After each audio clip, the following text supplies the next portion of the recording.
Olá, tudo bem?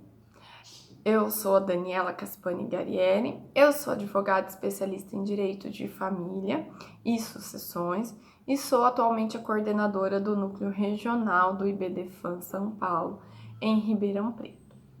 Vim aqui conversar com vocês a convite da OAB sobre convivência familiar e alimentos frente à pandemia. A pandemia impactou, né, e vem impactando no âmbito do direito de família, principalmente as questões que envolvem convivência familiar e alimentos. Por isso a temática escolhida. Vivemos, o que eu tenho para pontuar para esse momento? É um momento excepcional, é um momento em que a nossa civilização urbanizada e pós-moderna nunca havia enfrentado, né? E é uma situação, portanto, muito excepcional e que está impactando muito as famílias brasileiras, aliás, todas as famílias no mundo todo, né? Em vista disso, desta excepcionalidade, penso que mais do que nunca a resolução dos conflitos, elas vão ser chamados para a resolução dos conflitos, os princípios constitucionais e os princípios norteadores e vetores do direito como um todo. Para o âmbito do direito de família, vejo que os princípios da boa-fé e da solidariedade familiar vão imperar para a resolução dos problemas e dos conflitos. Então, o chamado aqui que eu faço é, na busca de solução, vamos aplicar os princípios da boa-fé e da solidariedade familiar. Acredito eles que esses serão os nortes para as tomadas de decisão. Um outro ponto que eu acho importante destacar é que as formas de autocomposição, elas também serão importantes para esse momento em que a gente vive, né? Apesar do judiciário estar trabalhando de modo online, evidente que há prejuízos, né? Na solução pelo Poder Judiciário. Então, imagino que, além da gente ter um certo prejuízo na prestação jurisdicional pelo Estado, essa situação de pandemia pede decisões e soluções rápidas. Muitas vezes, e quem trabalha com direito de família se depara com isso cotidianamente, o que a gente verifica é que muitas vezes a resposta do judiciário frente a um conflito familiar, ela não acompanha a velocidade, eles possuem velocidades muito distantes. Então, eu acho que mais do que nunca as formas de autocomposição serão chamadas e devem ser utilizadas, né? Cito aqui como exemplo a mediação. Mas passando para os nossos dois temas principais, vamos iniciar pela questão dos alimentos. O primeiro impacto da pandemia foi na questão da execução dos alimentos. Logo que se decretou as quarentenas, né, e começou-se um processo de isolamento social, o CNJ, através da recomendação 62/2020, recomendou a colocação dos presos por débitos alimentares em prisão domiciliar. Foi uma mera recomendação, isso era opcional pela adoção pelos tribunais e pelos juízes singulares e, portanto, era facultativo, caberia a decisão a cada magistrado.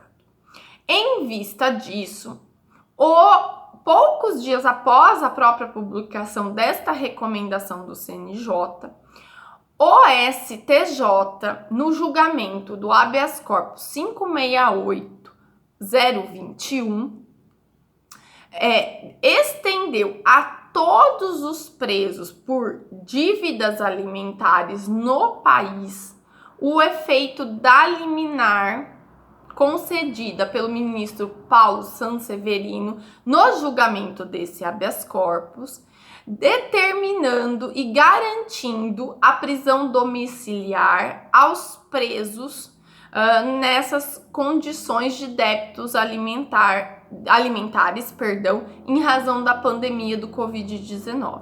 Em termos práticos, e ao estender os efeitos daquele julgamento, né, em específico desse julgamento desse habeas corpus, que era um habeas corpus interposto referente a uma decisão do Ceará, ele converteu todas as prisões em regime fechado em prisões domiciliares no país, tornando-a obrigatória. Bom, essa decisão veio, né, e teve como escopo a garantir a própria integridade de saúde e a integridade física do alimentante. Visou a proteção da vida. É uma situação que está posta, né, e consolidada. Nessa mesma orientação, nós temos um projeto de lei, o 11.179 de 2020, que já está em fase avançada de tramitação e com a perspectiva de ser promulgado nos próximos dias, inclusive.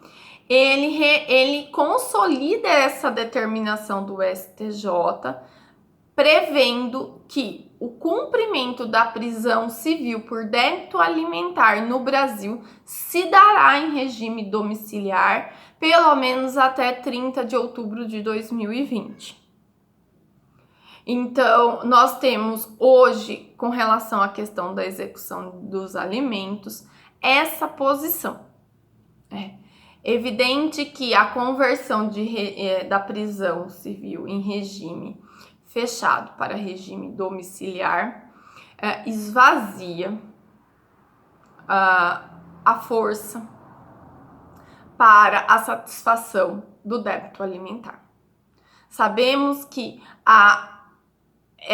o fato da mera ameaça, do mero temor, né, da mera coação ao alimentante dele ser preso, já fazia com que o crédito alimentar fosse quitado, né? Que esse débito alimentar fosse quitado. E é uma situação em que realmente se fazia necessário o direito à tutela à vida, mas em contrapartida deixou completamente desprotegido os hipervulneráveis, que são os alimentados, né? Que em sua imensa maioria são crianças e adolescentes. E toda a doutrina e todos os profissionais que atuam na área começaram a se debater quais seriam as soluções para se garantir, né, o recebimento desse crédito alimentar frente a essa situação agora de que o cumprimento da pena se dará em regime domiciliar. Bom, uma das primeiras possibilidades que surge é convertermos a execução ou o cumprimento de sentença que tramita pelo rito da prisão para o rito da execução por quantia certa e se buscar a penhora e expropriação de bens do devedor de alimentos, seja ele bens móveis, seja bem imóveis.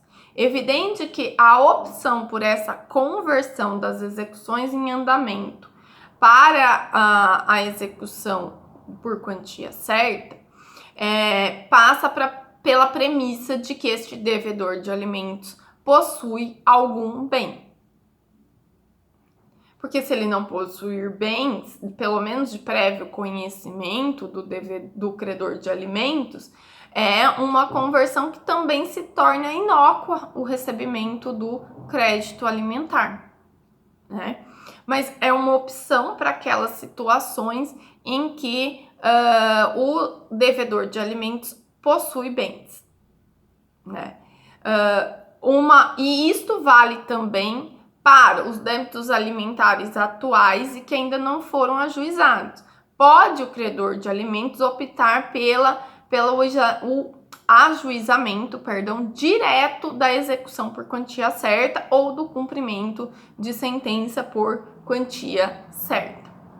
Uma outra possibilidade que a doutrina vem aventando, né, e que já vinha sendo aplicada, né, seria a tomada de outras medidas restritivas, a aplicação de outras medidas restritivas de direito, com base no artigo 139, inciso 4º do CPC, que prevê a possibilidade ao magistrado de se determinar medidas indutivas, coercitivas ou mandamentais ou mesmo subrogatórias para assegurar o cumprimento da ordem judicial e da obrigação. Antes da pandemia, habitualmente o que se aplicava era suspensão da CNH, retenção de passaporte, eram as medidas mais ordinárias, né? Vejo que numa situação como de pandemia, por exemplo, a retenção de passaporte, ela vai ser inócua, porque neste momento nem possível é fazer viagens ao exterior. A suspensão de CNH, ela pode ter algum impacto se o devedor de alimentos, por exemplo, continua trabalhando, né, em atividades que ainda estejam dentro do grupo de exceção. Mas também me questiono se é uma medida hoje capaz de gerar o temor suficiente para o pagamento do débito alimentar. Mas é uma possibilidade. Acredito e aconselho a todos, ao se deparar com uma questão de débito alimentar, conversar com o credor de alimentos e verificar se o devedor de alimentos, dependendo do ramo de atividade dele, da rotina da vida dele, se a gente poderia pleitear outras medidas restritivas do direito dele, né? Dependendo da situação concreta do fato. Uma outra possibilidade, e essa não resolveria o recebimento do crédito alimentar agora, mas ao menos daria uma expectativa maior de recebimento. E aqui é minha fala para aquelas situações em que, e elas são muitas, em que nos deparamos que os devedores de alimento não possuem bens ou mesmo crédito, dinheiro possível de expropriação, ou mesmo já esteja desempregado, a gente não poderia nem cogitar em penhora parcial de salário.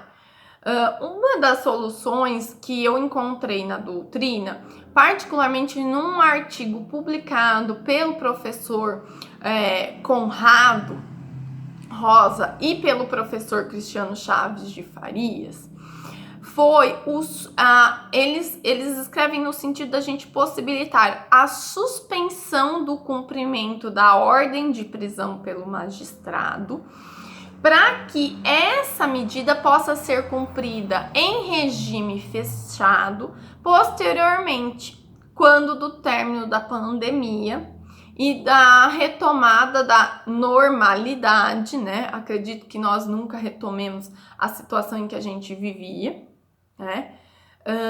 Mas que a gente retome a situação dos cumprimentos de prisão em regime fechado.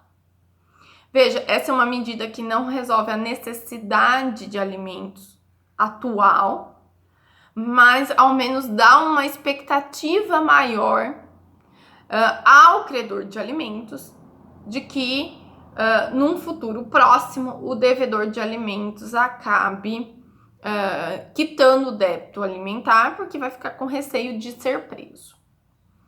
Veja, eu acho a medida, apesar dela não satisfazer a necessidade de alimentos premente atual, ela pelo menos garante a esperança a todos os credores de alimentos que passaram pelo calvário do judiciário, porque a gente sabe que uma execução de alimentos, ela não é rápida, ela demora, né? Eu particularmente tenho casos que até a citação e a decretação da prisão civil leva-se aí até a decretação em torno de um ano e meio, dependendo do local de tramitação desses processos. Então, para os processos que a gente já estão andando, as execuções de alimentos, e que já está numa fase muito próxima da decretação da prisão, eu particularmente, se o devedor de alimentos não possuir bens, eu oriento a se optar por essa linha. Pedir ou a suspensão do processo ou a suspensão do cumprimento da ordem de prisão para que essa ordem de prisão possa ser cumprida posteriormente, quando ao término dessa pandemia, ou ao menos quando as prisões retomarem seu cumprimento para o regime fechado. Eu acho que é uma boa saída, né? Não resolve o problema atual, mas pelo menos dá uma expectativa maior de recebimento para o credor de alimentos. Agora, aqueles que as execuções de alimentos serão ajuizadas agora, né? Eu acredito que volto a dizer, que se o devedor de alimentos não possuir bens, né, principalmente ativo financeiro, que até no momento atual é muito difícil você alienar qualquer bem, o interesse, o país, a movimentação financeira do país diminuiu drasticamente. Eu aconselho a ajuizar as execuções pelo rito da prisão, ou os cumprimentos de sentença, dependendo do caso, né? Pelo rito da prisão, porque até a tramitação, citação e direito de defesa e todo o trâmite processual, certamente, até se chegar à decretação da prisão civil, estaremos já no final do ano ou início do ano de 2020, e a expectativa é que a situação já tenha se normalizado a ponto das prisões voltarem a ser cumpridas em regime fechado. Bom, isso é o que eu tinha para falar de execução de alimentos. Uma outra questão que vai vir à tona são a questão das revisionais de alimentos, pleiteando-se a redução do débito, do valor dos próprios alimentos. A gente tem uma perspectiva de uma verdadeira avalanche de revisionais de alimentos, buscando a redução do valor do crédito alimentar, do valor dos alimentos fixados originalmente, tendo em vista as estatísticas de alto índice de desemprego e de empobrecimento da população brasileira como um todo. Tá? Aqui, eu mais do que nunca penso que o pedido de redução tem que ser pautado na boa fé e na solidariedade familiar. Ou seja, tem que se olhar a gente ao postular essas reduções, porque não adianta a gente tentar manter o valor dos alimentos numa quantia que está impagável, né? Acredito que todos os brasileiros terão que rever, né, a sua condição de vida.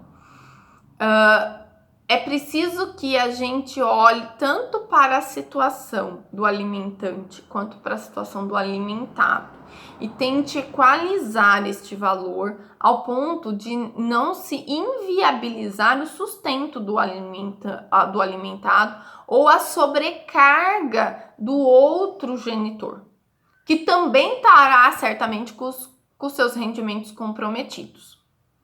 Então, é importante mais do que nunca que trabalhemos com os nossos clientes uma medida mais justa e equânime dentro do possível, para que as nossas crianças, os alimentados de um modo geral, porque podem ser crianças, mulheres que nunca exerceram a atividade remunerada e que agora mais do que nunca não conseguem se reinserir no mercado de trabalho, idosos que recebem pensão alimentícia e que, por sua própria condição, também não vão conseguir se inserir no mercado de trabalho ou buscar uma renda. É preciso que não deixe essa parcela dos vulneráveis exposta a uma situação beligerante, né? E precária a ponto de não ter condições para o próprio sustento. Me preocupa muito essa situação e a gente tem que olhar com muito cuidado. Acredito que os pedidos não podem ser alicerçados somente no fator da pandemia, né? A pandemia é a causa para a redução dos alimentos, mas mais do que isso é a redução da possibilidade financeira. Então, acredito que os pedidos tenham que, as revisionais de alimentos para diminuição, para redução do valor dos alimentos, têm que ser bem instruídas documentalmente com a rescisão do contrato de trabalho ou com os acordos individuais ou coletivos, né, de redução da jornada de trabalho com a redução salarial, ou os acordos referentes à suspensão de contrato de trabalho, juntar extratos bancários para demonstrar a diminuição das receitas, enfim, para se conseguir uma medida antecipada nos processos de revisão de alimentos, faz-se necessário uma prova bem robusta. É de conhecimento notório para todos aqueles que operam com o direito de família que a concessão de tutela antecipada de liminares em revisionais de alimentos, elas são excepcionais e são a exceção.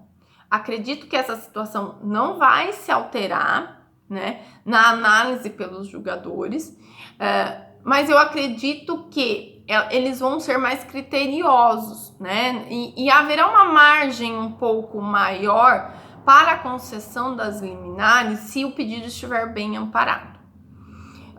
Dúvidas que surgiram e que eu venho recebendo no meu escritório e que eu quero compartilhar com vocês a reflexão é com relação ao pagamento dos benefícios governamentais para os autônomos, quanto para as pessoas que tiverem o contrato de trabalho suspenso. A MP 936 de 2020, que trata desse benefício emergencial aos empregados, ela traz na sua disposição um artigo muito interessante. Ela diz, por exemplo, que na suspensão do contrato de trabalho, o empregador pode conceder um benefício de caráter indenizatório de valor equivalente a até 30% do salário desse empregado. Veja bem, incide pensão alimentícia nesse benefício? Porque por evidente que o ofício recebido pelo empregador não especifica essa verba. O empregador deve efetuar o desconto, por exemplo, se ele optar por essa solução, pela suspensão do contrato de trabalho e pagamento do benefício? Esse questionamento surgiu porque todas as verbas de caráter indenizatório pagas, elas geram inúmeras discussões no judiciário, se incide ou não pensão alimentícia, tendo uma corrente jurisprudencial muito forte no sentido da não incidência de alimentos sobre essa verba. Bom, eu particularmente entendo que incide os alimentos sobre estes benefícios. Por quê? Porque eles não vieram para somar e agregar e elevar os salários, né? O que tem, por exemplo, o viés do PLR, né? Ele acresce ao salário. Esses benefícios vieram para substituir o salário e vieram nesta condição de auxílio indenizatório para evitar a incidência de encargos e tributos. Por isso eu vejo essa denominação, essa opção por essa natureza dessa verba paga. Então, acredito que todos esses auxílios e benefícios de caráter indenizatório pagos pelo governo federal ou pelos empregadores em virtude da pandemia e que tenham por objetivo a recomposição salarial, a incidência dos alimentos. Bom, agora eu acho que estas eram as maiores indagações e dúvidas sobre a questão dos alimentos que eu procurei aqui tratar, e rapidamente vou tratar da questão da convivência familiar. E aí, Como fica a questão da convivência familiar? Como fica a questão das visitas? Eu não gosto muito desse termo, porque pais não podem ser visitantes em face da pandemia. Bom, a doutrina, tanto a doutrina quanto a gente verifica de decisões pontuais que já vem surgindo frente a essas indagações, frente a essas situações, dizem o seguinte: nada muda, via de regra. O que eu quero dizer? Para as situações em que os genitores, os menores e as pessoas que com eles residam não estejam em grupo de risco ou numa situação de maior vulnerabilidade a contágio desta doença, não há por que se restringir a convivência familiar. Ou seja, o regime de visitação, ele que está estabelecido judicialmente, permanece. Ai, Daniela, mas esse regime, no meu caso, ele é muito complicado de ser aplicado nessa situação de pandemia, porque nós tínhamos estabelecido um regime em que o pai pegava na escola, devolvia direto na escola, era um regime muito amplo de convivência, e era muito rotativo, né, entre os pais. E é muito difícil a gente aplicar no momento em que a gente vive de restrição de circulação de pessoas. Bom, aqui eu vejo duas saídas para questões amigáveis e até em termos para se pleitear judicialmente. Uma possibilidade é a gente aplicar o regime de férias, né? A gente aplica a normativa disposta para o regime de férias para essa situação ordinária. A outra possibilidade, que particularmente eu venho orientando os clientes nesse sentido, é a gente fixar visitas e períodos de convivência semanais. Então, uma semana com um genitor, a outra semana com o outro. Porque como não sabemos o tempo exato em que o confinamento, que essas situações de quarentena irão perdurar, né? Porque a gente verifica que os decretos, conforme estão chegando ao término do seu prazo de vigência, estão sendo prorrogados, a gente pode estabelecer uma rotatividade semanal. Isso ajuda a ambos os genitores, porque nenhum fica sobrecarregado, e garante aí uma igualdade de convivência entre eles. Bom, mas existe um outro grupo, né? O grupo em que há uma situação realmente de risco ou de maior vulnerabilidade para o contágio, por um dos genitores, pelos menores ou por pessoas que com eles residam, né? Então, pessoas que estejam em grupo de risco ou pais que são profissionais da área de saúde. Bom, para essas situações, mesmo para os tribunais têm olhado com muito cuidado para estabelecer a excepcionalidade da não convivência, tá?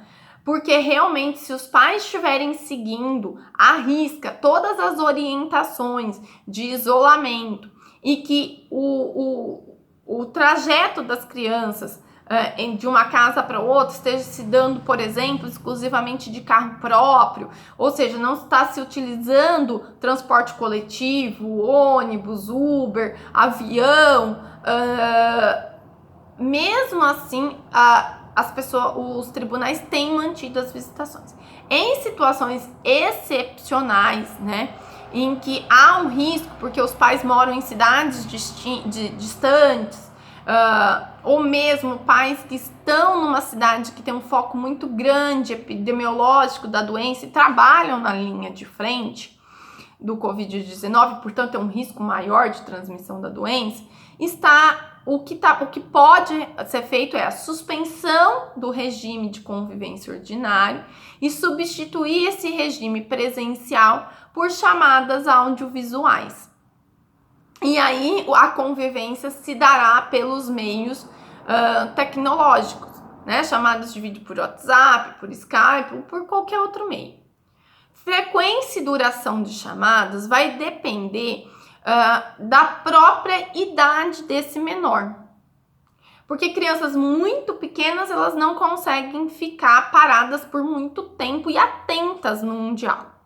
Já crianças maiores, pré-adolescentes e adolescentes, a gente verifica que muitos passam às vezes até mais de 1 hora, né? Eu tenho um cliente que o filho mostrava até os deveres de casa que estava fazendo, né? Então, vai a dica aí da gente suspender e estabelecer chamadas audiovisuais. Bom, e por fim, eu quero chamar a atenção para vocês que este momento de isolamento social, ele é muito propício para a prática de alienação parental.